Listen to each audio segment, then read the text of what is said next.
I know that you're the head of an internet company called Online India Tech Private Limited, and you're also the lead editor in India Tech Online. Could you share some experiences on how it works and how you became an entrepreneur and how you harness the internet? Actually, the internet has given me a third career, which is, I think, a great thing to do within one lifetime. I had a long career of almost 20 years as a scientist working with the Indian Defence Research Organization. After that, I moved to journalism and worked and reported on information technology for the well-known Indian newspaper, The Hindu, for another 15 years. But I found that the real action is on the internet these days, not in print. So about 5 years ago, I started a small company called Online India Tech Private Limited with my wife, who is also a communication professional. And we started a website called India Tech Online to do essentially the same thing that I was doing for The Hindu as a reporter. In other words, tell the world what's happening on the IT scene in India and what Indians are doing to make a mark, to innovate in information technology worldwide. You have interviewed so many IT companies on your website and met so many young innovators.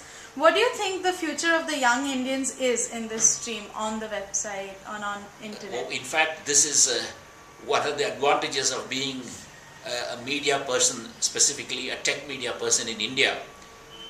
Once you get into the media business, you suddenly are in a privileged position, and it's the CEOs and the CTOs of the companies who talk to you. So the level of communication which I have experienced has suddenly matured to unimaginable levels, and that's one of the advantages I enjoyed. And also, as you were mentioning, it gave me an opportunity to meet literally hundreds of entrepreneurs, young Indian entrepreneurs from small, medium, even micro-sized businesses, and it is a privilege to report on the sort of innovation that young Indians are doing in the overall IT arena, global IT arena. As you know, it's only within the last 10 years or so that the India brand of IT has really attracted global attention, and it's because of hundreds of guys like these who made it happen, and it's been my privilege to meet them and report about them to the rest of the world. So for the last question, till when do you plan on continuing with this work? One of the great things about the internet is it doesn't know who you are. I like to call this the most democratic a system or a democratic facility available for everybody. I must share with you a joke that Bill Gates carried, a cartoon, in his book The Road Ahead, which he wrote almost 10 years ago, about the future of the IT, the way IT was headed. He had a picture of two dogs sitting in front of a computer. The human members of the household have gone out, and it's just the dogs who are left in the house. So he dog tells the she dog, and he's actually using the keyboard. He says, on the internet, nobody knows you are a dog. So once you press the right keys, you have the passwords.